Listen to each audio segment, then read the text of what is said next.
नमस्कार दोस्तों, स्वागत है आपका जीएस सिविल अड्डा पर। आज है 26 जुलाई 2022। तो 26 जुलाई 2022 से करंट अफेयर्स के जितने भी क्वेश्चन बनाए जा सकते हैं इस वीडियो में हम डिस्कस करेंगे, और साथ ही 25 जुलाई 2022 के क्वेश्चनों का रिवीजन भी वीडियो के लास्ट में हम करने वाले हैं। तो चलिए शुरुआत करते हैं आज के पहले धमाकेदार क्वेश्चन से। आज का पहला क्वेश्चन है, हाल ही में किस देश में एक दशक के बाद पोलियो का पहला मामला दर्ज किया है? Option A America, option B Canada, option C France, option D Australia. तो हाल ही में अमेरिका में एक दशक बाद पोलियो का मामला दर्ज किया गया है। अब बात अमेरिका की हो रही है, तो अमेरिका की स्थापना मतलब स्वतंत्र कब हुआ था अमेरिका? तो 4 जुलाई 1776 को स्वतंत्रता दिवस मनाया जाता है। 4 जुलाई को अभी जल्द ही में भी मनाया गया था। और अमेरिका के वर्तमान में राष्ट्रपति कौन है? तो जो बाइडेन है। अमेरिका के उपराष्ट्रपति कौन है? तो कमला हैरिस हैं। अमेरिका की राजधानी वॉशिंगटन डीसी है, जो कि पोटोमैक नदी के किनारे पर स्थित है। और अमेरिका से रिलेटेड और एक दो करंट देखें तो अमेरिका की एथलीट सिडनी मैकलोगलिन ने 400 मीटर बाधा दौड़ में विश्व रिकॉर्ड अभी तोड़ा था। इनका नाम याद रखेंगे, सिडनी मैकलोगलिन। कौन? सिडनी मैकलोगलिन। इन्होंने 400 मीटर की बाधा दौड़ में विश्व रिकॉर्ड तोड़ा था।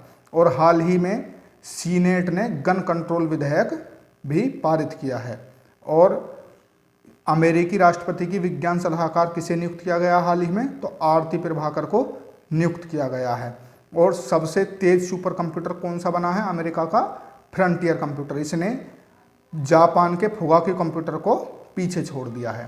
तो अमेरिका के बारे में फिलहाल आपको इतनी जानकारी होनी चाहिए। नेक्स्ट क्वेश्चन देखते हैं, निर्माण त्वरक कार्यक्रम किस आईआईटी के द्वारा शुरू किया गया है? Option A IIT Kanpur, option B IIT Madras, option C IIT Delhi, option D IIT Bombay. तो निर्माण त्वरक कार्यक्रम हाल ही में आईआईटी कानपुर के द्वारा शुरू किया गया है। अब अन्य आईआईटीज की बात हो रही है, इसमें आईआईटी मद्रास, आईआईटी दिल्ली और आईआईटी बॉम्बे लिखे हैं ऑप्शन में। तो इन्होंने क्या क्या कार्य किए हैं देख लेते हैं। तो अभी हाल ही में आईआईटी मद्रास ने अंतरिक्ष रोबोट के लिए जैव प्रेरित कृत्रिम मांसपेशी विकसित की थी। किसने? आईआईटी मद्रास ने।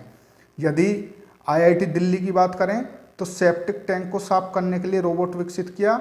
और भारत का पहला स्वदेशी हाइपरलूप विकसित करने के लिए भारतीय रेलवे के साथ साझेदारी भी की। नेक्स्ट क्वेश्चन, हाल ही में किसने सिविल सेवा प्रशिक्षण संस्थानों के लिए राष्ट्रीय मानक लॉन्च किया है? Option A Droupadi Murmu, option B Jitendra Singh, option C S Jaishankar, option D Amit Shah.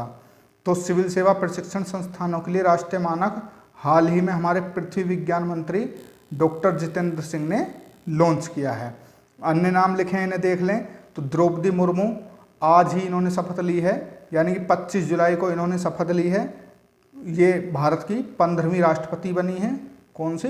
15वीं राष्ट्रपति बनी है और पहली आदिवासी महिला राष्ट्रपति बनी है। और यदि महिलाओं की बात करी जाए तो दूसरी महिला राष्ट्रपति बनी है। तो ये पॉइंट याद रखेंगे आप, ये दूसरी महिला राष्ट्रपति हैं, पहली आदिवासी महिला राष्ट्रपति हैं और 25 जुलाई को इन्होंने राष्ट्रपति पद की शपथ ली है। एस जयशंकर की बात करें तो ये वर्तमान में हमारे विदेश मंत्री हैं। अमित शाह की बात करें तो ये हमारे वर्तमान में गृह मंत्री और सहकारिता मंत्रालय भी इन्हीं के पास है।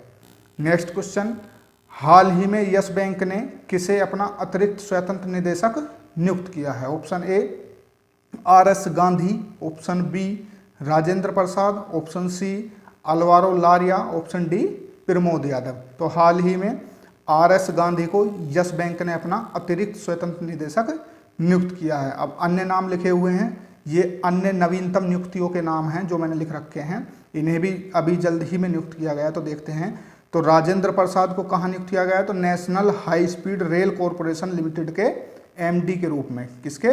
National high speed rail corporation limited के एमडी के रूप में राजेंद्र प्रसाद को नियुक्त किया गया है।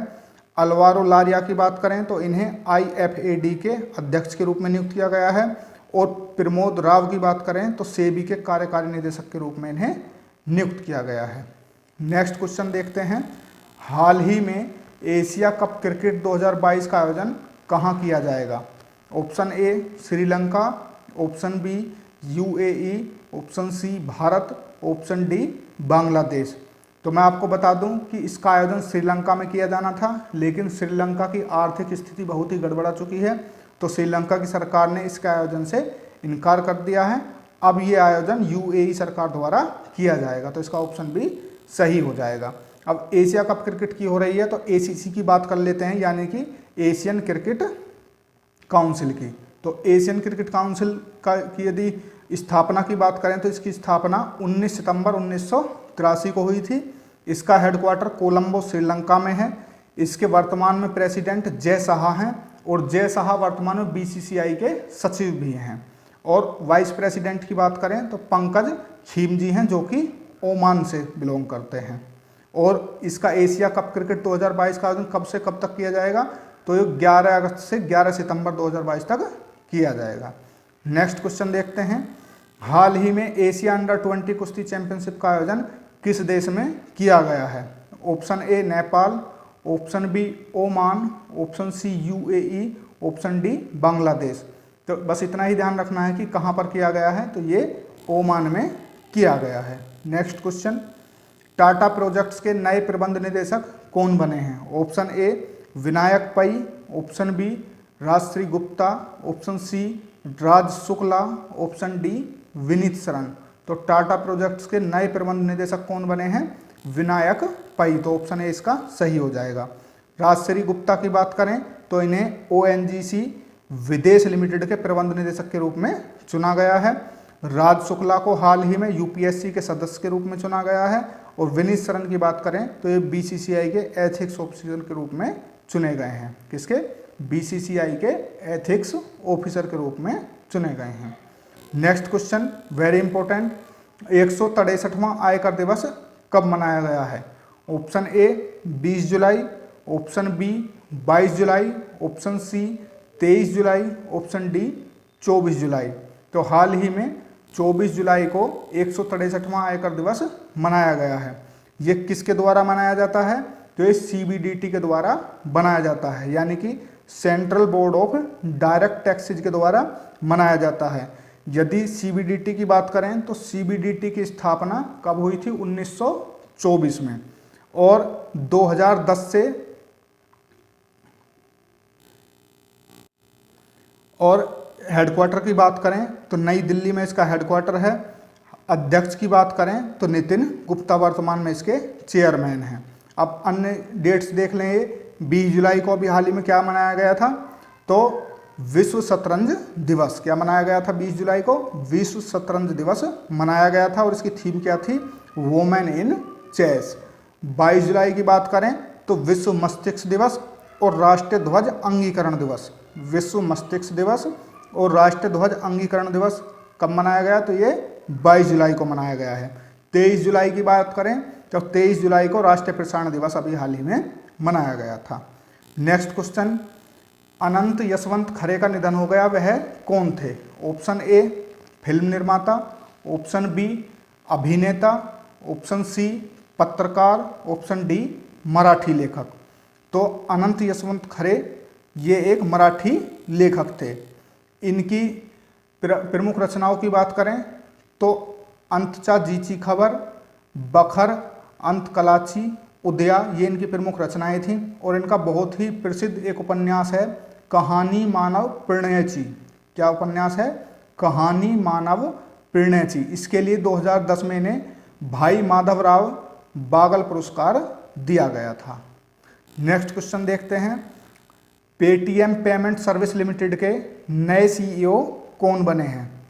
Option A Nakul Jain, option B Saif Ahmed, option C Sanjay Karol, option D Brajesh Gupta.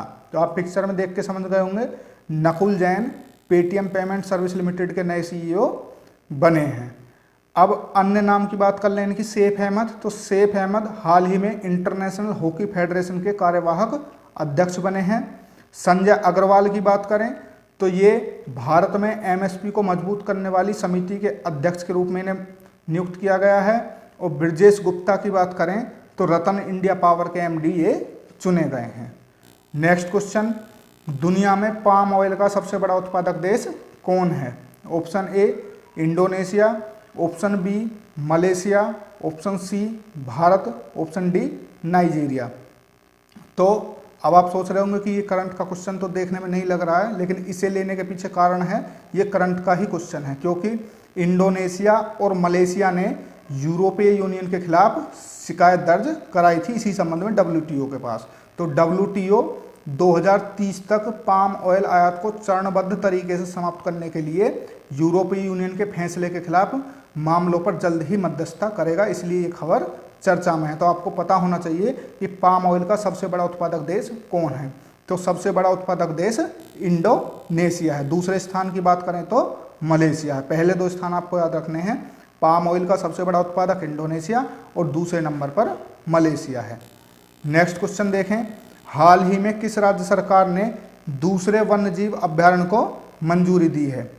Option A Maharashtra, option B Assam, option C Meghalaya, option D Madhya Pradesh.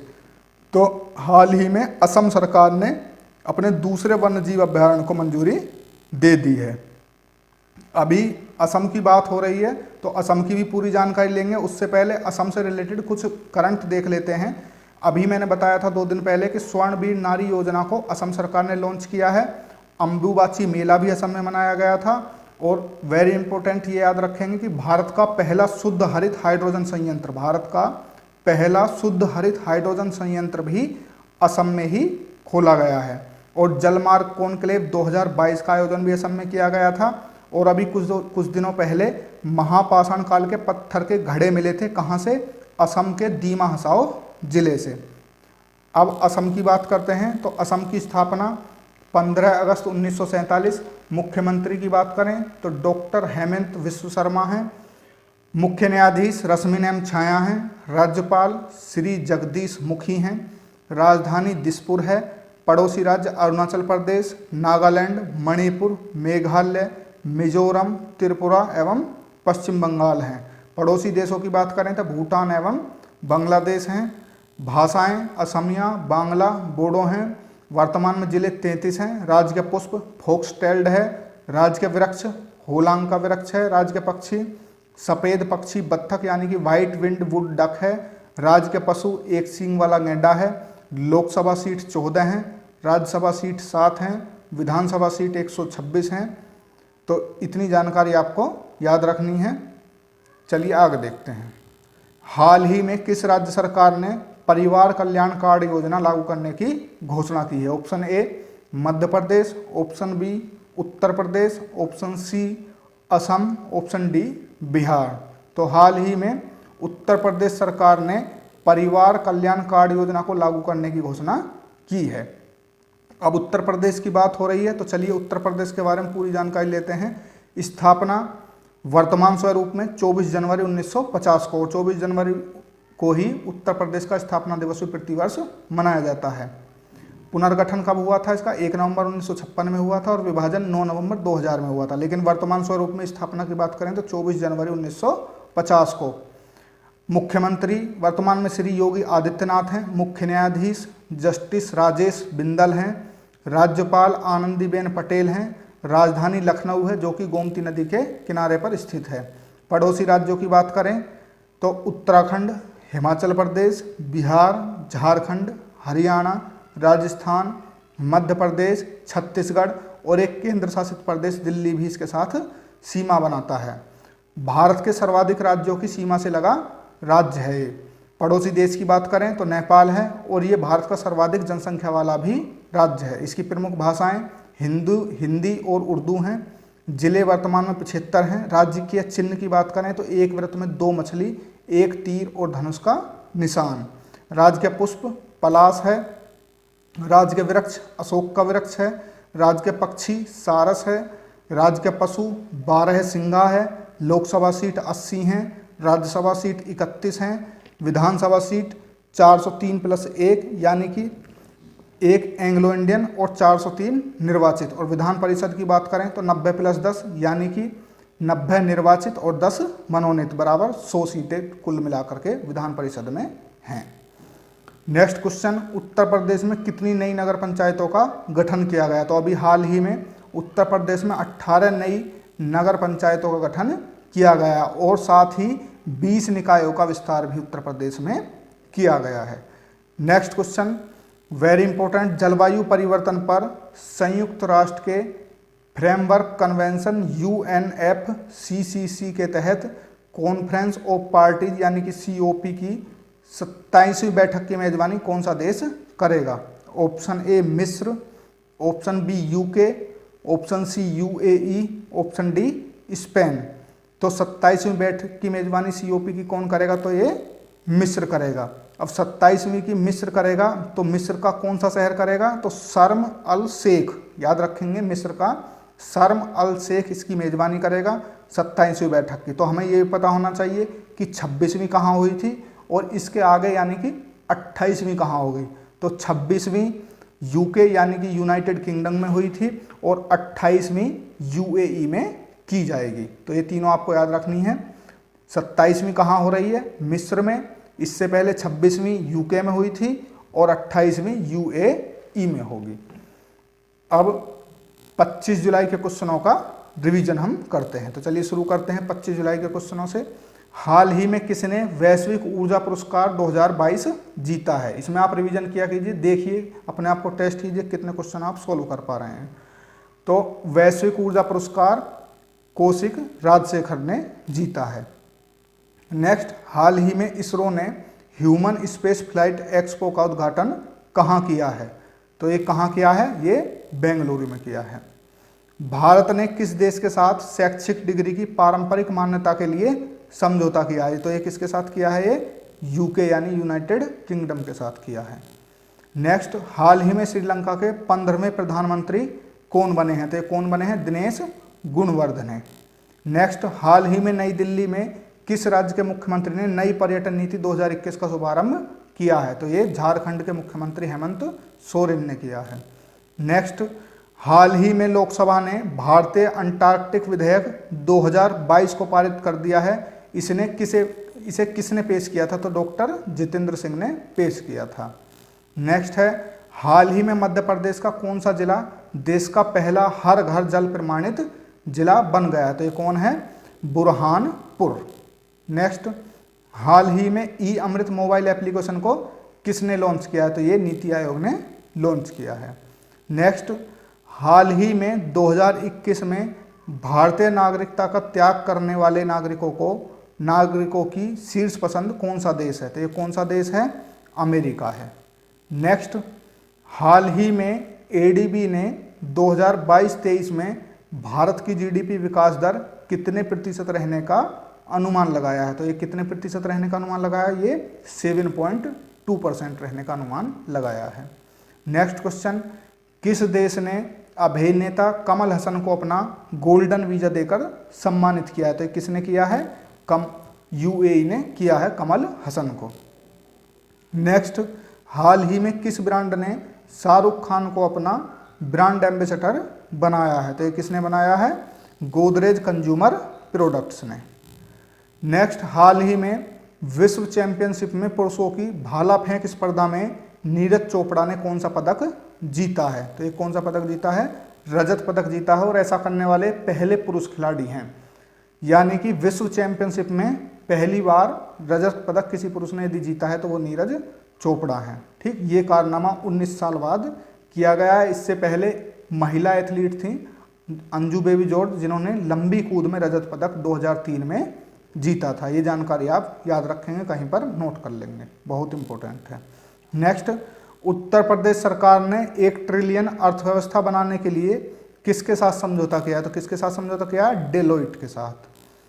Next question, हाल ही में काकरापार परमाणु संयंत्र ने अपना तीसरा रिएक्टर जो कि स्वदेश निर्मित है को चालू किया है। तो ये बताना है काकरापार परमाणु संयंत्र किस राज्य में है? तो ये किस राज्य में है? गुजरात में स्थित है। नेक्स्ट, हाल ही में किस बैंक ने व्हाट्सएप बैंकिंग सेवाएं शुरू की हैं? तो ये किस बैंक ने शुरू की है? SBI बैंक ने। नेक्स्ट है, गूगल ने डिजीवाणी सेंटर खोलने के लिए किसके साथ समझौता किया है? तो ये किसके साथ समझौता किया है? नेस्कॉम के साथ। नेक्स्ट क्वेश्चन, हाल ही में रूस और यूक्रेन ने काला सागर से अनाज निर्यात की अनुमति के लिए किसके समर्थित समझौते पर हस्ताक्षर किए हैं? तो किसके समझौते पर? UN यानी कि यूनाइटेड नेशन के समझौते पर हस्ताक्षर किए हैं। हाल ही में CBDT और किस बैंक ने ऑनलाइन कर भुगतान सेवाओं की पेशकश हेतु सहयोग किया है? तो ये किसने किया है? फेडरल बैंक ने। तो आज के लिए इतना ही। यदि आपने वीडियो लास्ट तक देखी है तो उसके लिए धन्यवाद, और यदि वीडियो आपको पसंद आ रही है तो चैनल को सब्सक्राइब करें, लाइक करें। धन्यवाद। आपका दिन शुभ हो।